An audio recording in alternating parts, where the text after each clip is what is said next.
The air on the high ridges of North Korea, in the biting chill of November 22, 1950, was not silent. It was a screaming rush of wind that clawed at exposed skin. For the soldiers of the Korean People's Army, this ferocious cold was a strategic ally, a cruel, non-human force that promised to do what their own exhausted units could not: stop the relentless advance of the Americans. Colonel Kim Chol-ho, now commanding a desperate defensive line far north of Pyongyang, pressed his face against the rock, his breath clouding instantly into thick white vapor.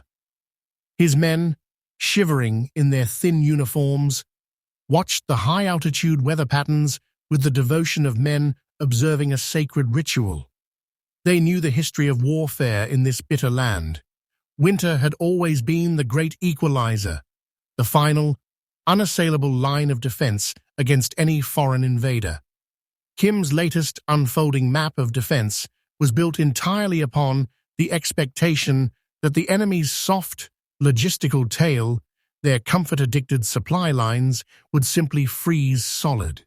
He listened, not for the sounds of battle, but for the silence of stalled machinery. His professional calculation was simple. The American war machine needed fuel, food, and warmth in staggering quantity. The snow, already dusting the high passes, would soon turn the roads into impassable rivers of ice, choking the supply chain. He felt a resurgence of professional pride, believing that this was where the true weakness of the industrial enemy lay. But then, cutting through the wind's howl, came a different sound. The insistent rhythmic whop-whop-whop of a large helicopter, followed moments later by the heavy diesel groan of trucks moving with shocking certainty along a cleared mountain road miles below. This was impossible. This meant the logistical arteries were still pumping lifeblood through the freezing terrain. Kim looked down at his own inadequate canvas footwear, the pathetic frozen boots of his men, and then back toward the effortless movement of the enemy's supplies. If the winter, the KPA's last great weapon, could not stop the American supply chain, what hope remained? Before we move deeper into this forgotten story, subscribe to POW Tales, where real history speaks. To grasp the terror of this logistical conquest, we must first understand the arrogant professional reliance the North Korean officers placed on the harsh Korean winter. By late October 1950, after the shattering shock of Incheon and the loss of Seoul, the Korean People's Army was reeling, pushed north, and fighting a desperate rearguard action across their own mountainous territory. The swift, confident war of summer was over, replaced by a grim, brutal fight for survival. For Colonel Kim Chol-ho and the remaining officers, the collapse was total. But a new, profound hope was rising with the falling temperatures. This hope was rooted deeply in military history and geography. The Korean Winter. Generations of warfare on the peninsula had taught all combatants that the environment itself was an ally or enemy of colossal power. The freezing temperatures, the brutal wind chill, and the paralyzing snowfalls were expected to achieve what the KPA's broken divisions could no longer do: bring the sophisticated, supply-dependent American army to a complete, shuddering halt. This belief was not based on arrogance alone. It was a pragmatic military calculation. Kim knew that the logistical demands of a modern army campaigning in sub-zero temperatures were exponential. Fuel consumption skyrocketed, maintenance became a nightmare of frozen parts, and supplying the simple necessity of human warmth, heavy parkas, reliable heating, and high-calorie rations required an enormous complex logistical commitment. His new defensive strategy, drawn meticulously on his latest version of the unfolding map, was designed to use the high ridges and mountain passes as strategic bottlenecks, placing his men in positions where the supply tail of the U.S. forces would simply break under the environmental strain. He anticipated frozen roads, stalled convoys, and American soldiers rendered combat ineffective by inadequate cold-weather gear. This was the foundation of the KPA's new, desperate professionalism, using the map's elevation lines as their final, unassailable defensive barrier. The reality, however, was already betraying that expectation.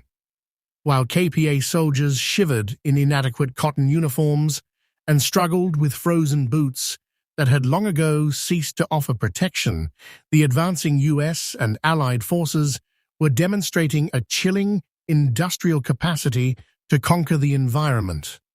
American intelligence records and field diaries from this period, later declassified, reflect a clear, concerted effort to prioritize winterization as soon as the drive north began.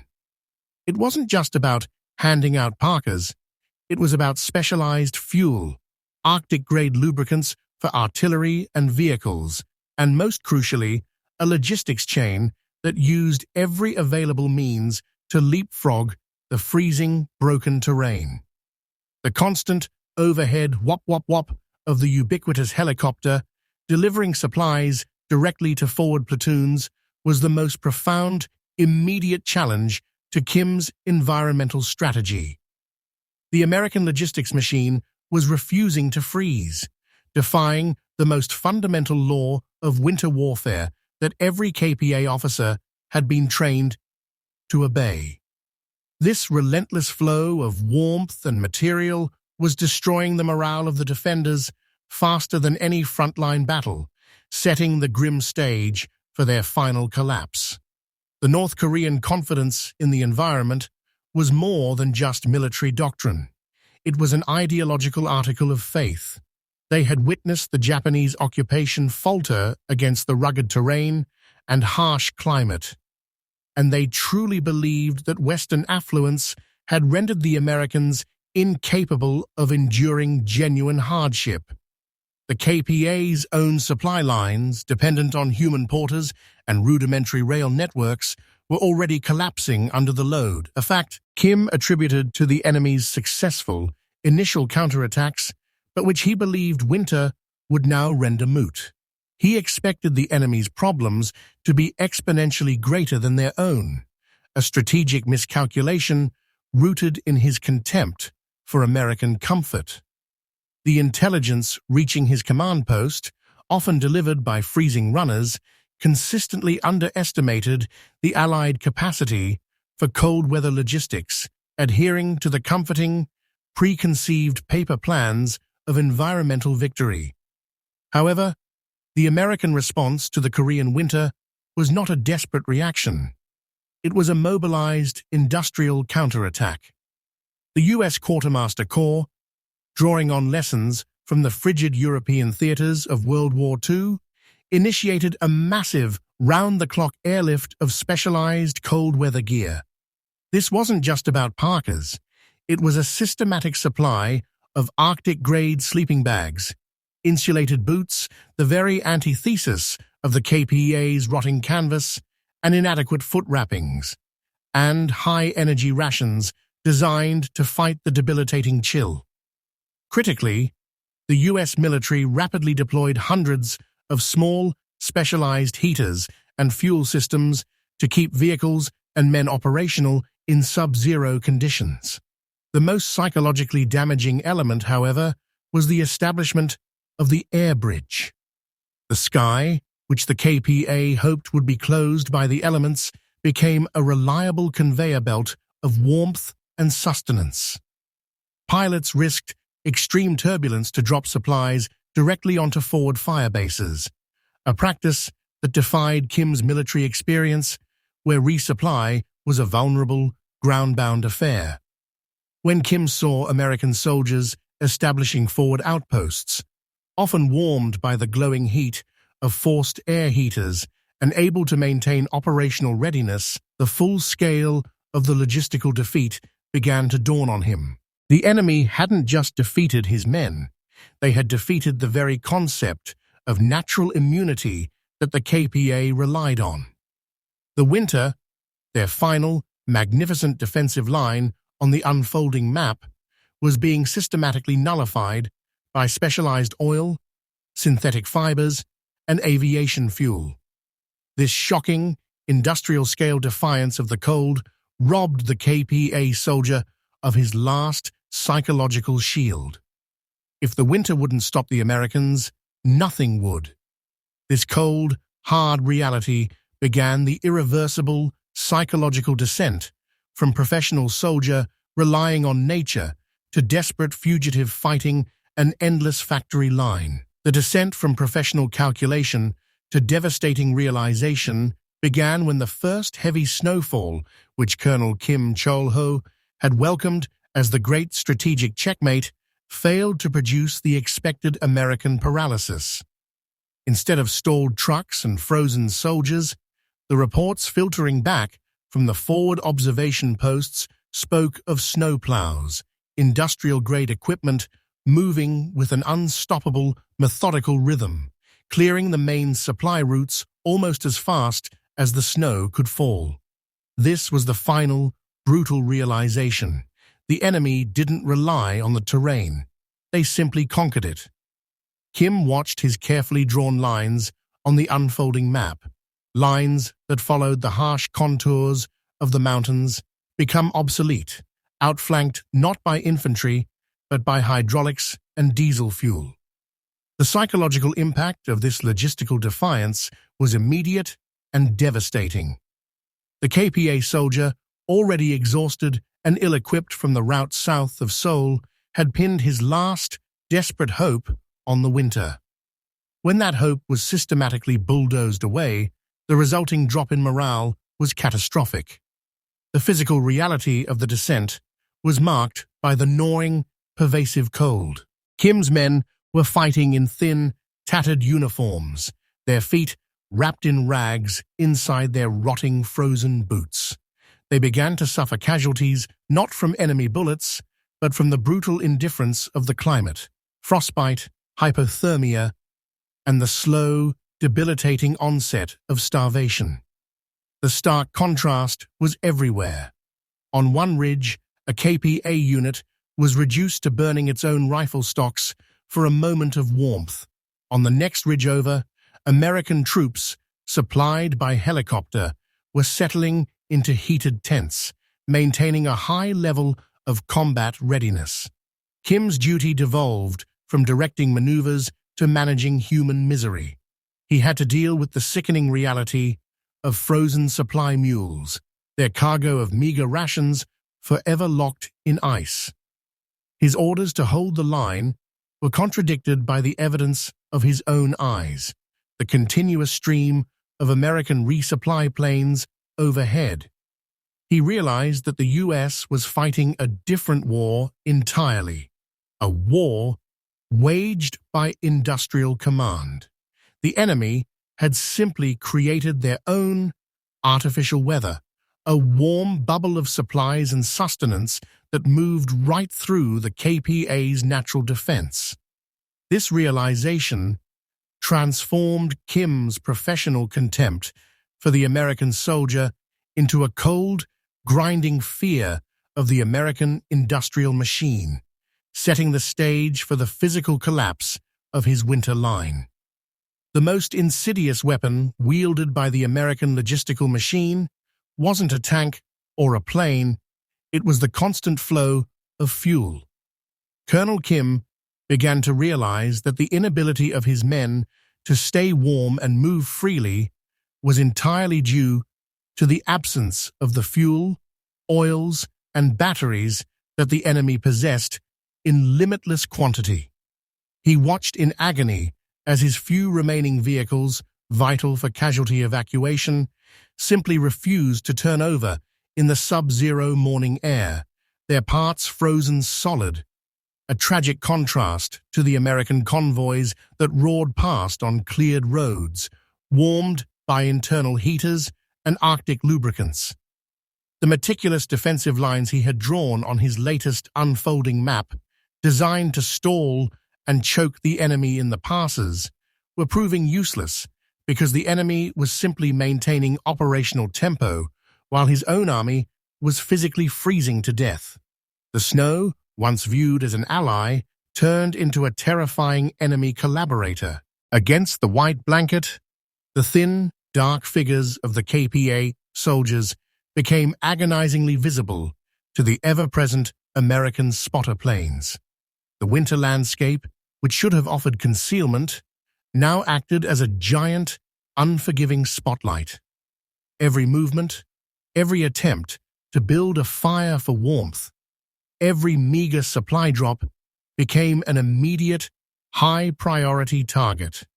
The sheer logistical disadvantage turned every defensive position into a death trap. Kim felt the true meaning of the campaign's logistical failure when a young runner collapsed at his feet, not from enemy fire, but from exhaustion and exposure, his legs covered in black, frozen flesh where the inadequate canvas of his frozen boots had failed. Kim saw the war now, not as an ideological contest, but as a brutal thermodynamic equation where the American side possessed an infinite source of heat and energy, and the KPA side was simply bleeding warmth until they stopped functioning. His pride in the KPA soldiers' endurance, the very trait he'd used to mock the soft Americans, was shattered by the sight of that industrial furnace the Americans had built right through the snow. This final, grinding pressure, where nature and the enemy's logistical might combined, led directly to the collapse of his sector. Cut off, starving, and unable to move his wounded, the colonel's fight against the relentless American supply chain became a fight against the cold itself, culminating in the exhausted moment where he was finally forced into the bitter routine of life as a prisoner. Colonel Kim Chol-ho's second captivity, unlike the first, was not defined by shock, but by a chilling, profound resignation. Captured far north of the 38th parallel in the aftermath of a devastating winter counteroffensive, the adrenaline of the rout had long been replaced by a deep, bone-weary exhaustion. His world became the fenced-in square of the United Nations POW camp, perpetually cold and smelling of wood smoke and sickness. The routine was established immediately, less a sequence of events and more a suspension of life itself, defined by the relentless evidence of the very system that had defeated him, the efficient industrial logistics of the American war effort. The irony was a constant psychological torment. Kim, who had seen his men freeze and starve because the environment was too vast and the supplies too few, was now dependent on the enemy's abundance. He slept under thick, often newly issued U.S. Army blankets, ate hot rations delivered by a mechanized system, and had his frostbitten feet, the final, humiliating remnants of his frozen boots, treated by American medics. The sight of these materials, the abundance, the warmth, the organization, was a constant, searing reminder that their defeat was not a failure of will, but a failure of industrial capacity. His contempt for the soft Americans had curdled into a grudging, terrifying respect for their ability to sustain a fight in any environment. The monotony of the camp was broken only by the necessity of survival and the endless internal debates among the high-ranking KPA officers. The ideological hardliners still clung to the narrative of betrayal or tactical blunders, attempting to redraw the war with clean, fictional lines on imaginary versions of the unfolding map. Kim, however, found himself drawn to the quiet corners, preferring the company of officers who spoke the bitter truth. That winter, their greatest hope had been conquered by American kerosene, insulation, and the systematic use of air transport. His contribution to the debate was not rhetoric, but observation, often pointing out the precision of the American supply drops, the quality of the enemy's winter boots, and the functional superiority of their heated tents. His internal battle was now to separate his genuine patriotism from the fatal political arrogance that had blinded the KPA command. The daily routine was simply the holding cell for this long, painful process of intellectual capitulation. The American camp management was a masterclass in psychological warfare by efficiency. It wasn't the guards' demeanor, but the unceasing mechanical flow of goods that truly broke the officers' spirits.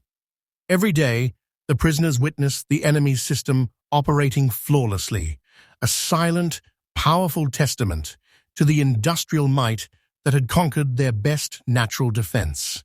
The food was hot, the clothing adequate, the medical care systematic. For a man like Kim, this meant recognizing that the war was never about who was the better soldier. It was about which nation possessed the superior infrastructure to defy the elements. He saw his comrades, the former defenders of ideological purity, secretly coveting the enemy's warm, insulated boots, the frozen boots motif now rendered as a painful material desire. The KPA's attempts at resistance within the wire were tragically symbolic. Some officers attempted to maintain military decorum, gathering to teach tactics, meticulously detailing movements on imagined versions of the unfolding map, desperate to prove the defeat was merely a tactical glitch. Yet the younger, more pragmatic prisoners quietly exchanged information about American logistical techniques, discussing how the U.S. Army managed to keep its radios functioning in the extreme cold or how they utilized airdrops in mountainous terrain. Colonel Kim, though outwardly reserved, spent his time listening to these conversations, absorbing the cold, hard data of enemy competence.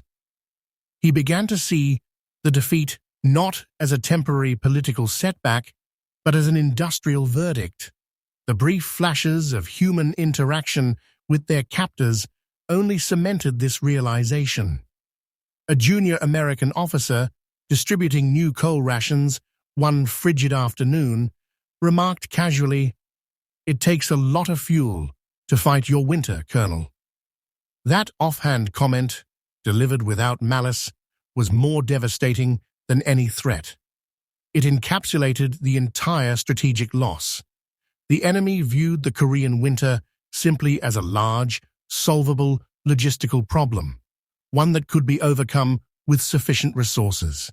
This steady, undeniable proof of relentless material superiority became the grinding focus of the routine, forcing Kim to confront the fact that his initial, arrogant assessment of the Americans as soft had been the single fatal flaw in all of the KPA's paper plans, a flaw that now had to be mentally resolved before he could face the outside world again.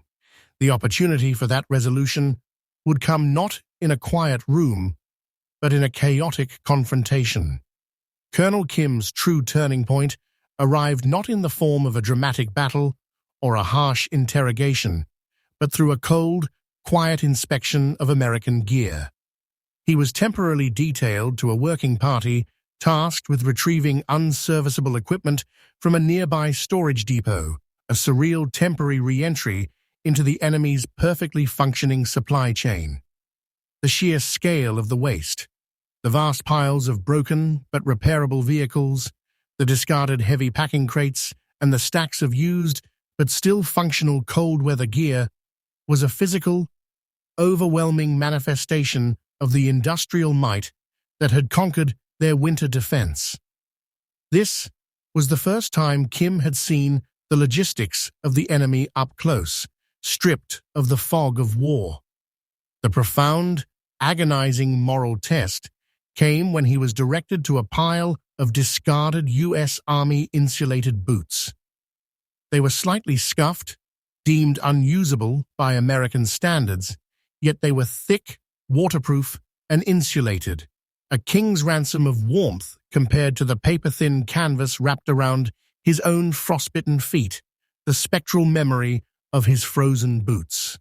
An American sergeant, noting Kim's intense, focused gaze, offered him a pair with a casual, indifferent shrug, saying, "They're finished, Colonel. Better than what you've got." Kim accepted them not out of need, but out of a sudden, searing professional necessity. Putting on those boots, feeling the immediate, satisfying warmth and the physical barrier against the penetrating cold, was a profound act of professional capitulation. His feet, the very tools of his soldiering, were now dependent on the enemy's discarded abundance. This simple exchange of footwear was a revelation. It wasn't about the moral superiority of the U.S., it was about the industrial capacity to solve problems. Kim realized his generals had not just lost a battle, they had lost a logistical reality. The American system could produce so much warmth, so much fuel, and so many reliable boots that they could afford to discard items that would have saved the lives of entire KPA platoons. This was the true, terrifying weakness of his own paper plans. They had relied on scarcity, but the enemy fought with crushing, overwhelming abundance. His ideological conviction, forged in years of struggle, was being melted away by the simple, undeniable heat radiating from a discarded pair of foreign boots. This physical comfort, representing the logistical mastery of the enemy, was the ultimate psychological weapon, setting the stage for the crucial, life-altering confrontation with his own men. Colonel Kim's walk back to the compound, his feet encased in the comfortable, discarded American boots, was the longest, coldest march of his entire war. The profound warmth was a physical betrayal, a constant reminder that the enemy had industrialized compassion, while his own army was left to freeze. He knew he could never share this professional shame with his men. To wear those boots in front of the hardliners was to admit not just tactical defeat, but total ideological collapse. The American sergeant's casual gift had forced Kim to acknowledge that the great, punishing Korean winter, the very ally his latest unfolding map relied upon, was simply a logistics problem for the U.S. Army, a problem solved not by grit, but by sheer manufacturing might. This realization offered him a strange, cold clarity. He understood now that the strategic error of the KPA was in constantly fighting the enemy's strength with their own weakness. They had expected the Americans to be stopped by the things the KPA lacked: supplies, food, and warmth. When the supplies kept coming through the snow, the KPA's entire defensive premise evaporated. The paper plans were not defeated by superior maneuver. They were defeated by a superior factory line that extended from Detroit to the high Korean ridges. The contempt he once held for the soft American soldier was entirely transferred to the leadership that had so disastrously miscalculated the industrial scale of their enemy. The true conflict came when he encountered a group of younger KPA privates huddled around a sputtering improvised stove. They looked at the new boots on his feet, the pristine, warm, insulated symbols of the enemy, and their eyes held a mixture of hunger, resentment, and a painful, silent question. Kim did not offer an explanation or an excuse. Instead, he pulled out his own ruined, rag-wrapped frozen boots and tossed them into the stove's feeble flame. As the rotting canvas and leather briefly caught fire, the colonel spoke, his voice low and devoid of anger, detailing not the heroism of the American Marines, but the cold, undeniable facts of their logistics. The airdrops, the specialized fuel, the sheer number of replacement vehicles. He was giving them the professional truth, the bitter lesson learned in the snow. The Americans were not weak. They were simply too powerful to be beaten by a harsh winter. This act of cold, pragmatic truth-telling, trading ideological certainty for survival, was his moral transformation, preparing him for the chaotic collapse, escape, liberation that would soon define the end of his captivity. The end of Colonel Kim's captivity was heralded by a massive logistical operation, not a battle, a final, stunning demonstration of the very industrial power that had broken his army. In late December 1950, with the vast intervention of the Chinese People's Volunteer Army and the subsequent withdrawal of UN forces far to the south, the entire region surrounding Kim's permanent POW camp suddenly transformed into a fluid, chaotic battlefield. The camp, located near Hamhung, was now dangerously close to the evacuation zone. UN forces, facing overwhelming enemy numbers, executed a massive, organized withdrawal, and their priority shifted instantly from holding ground to saving personnel and equipment. This decision, documented in historical records of the X-Corps evacuation, meant that the thousands of prisoners had to be moved, and moved fast. The camp didn't collapse. It was professionally, methodically dissolved. The spectacle of this organized retreat was the final, devastating education for Kim. He watched in stunned silence as the Americans orchestrated an immense air and sea lift, prioritizing the smooth, mechanical flow of personnel over territory. Where the KPA retreat had been a desperate, disorganized scramble of men abandoning their gear and succumbing to the cold, the humiliation of the frozen boots, the American withdrawal was a cold, calculated masterpiece of logistics. Helicopters, the same persistent wop-wop-wop Kim had heard conquering the mountain passes, ferried casualties and priority personnel out, while trucks moved with measured precision. For the prisoners, the process of liberation was a terrifying mix of hurried processing and extreme risk. The American guards, facing imminent, overwhelming attack, had two choices: release the prisoners to fend for themselves or evacuate them. They chose a hurried, systematic evacuation of the high-ranking officers and those needing medical aid. Colonel Kim, due to his high rank and severe frostbite, was loaded onto a convoy in the sub-zero pre-dawn air. He was a piece of cargo, an asset being relocated by the very system he had failed to comprehend. As the last truck pulled away, he looked back at the emptied compound and realized the final, cruel irony. His freedom was not won by the valor of his comrades, but by the Americans' logistical decision to deny the advancing enemy the morale boost of capturing high-value personnel. His destiny was still controlled by the unfolding map, but it was the enemy's map, a map of efficient withdrawal. The final hours of Colonel Kim Chol-ho's captivity were spent enduring the cold on the back of an American truck, his new insulated boots the only thing preventing his feet from freezing solid, the ultimate painful symbol of the logistical defeat. The column was moving not in a panicked flight, but in a carefully spaced, controlled exodus toward the harbor at Hamhung, where the ships were waiting. This level of organization, this absolute triumph of coordinated withdrawal in the face of overwhelming enemy forces, struck Kim with a force far greater than any artillery shell. He saw how the U.S. command, recognizing the shift in the balance of power, executed a clean, precise break, taking their essential materials and personnel with them. They were conceding territory, but they were not conceding material or strategic integrity.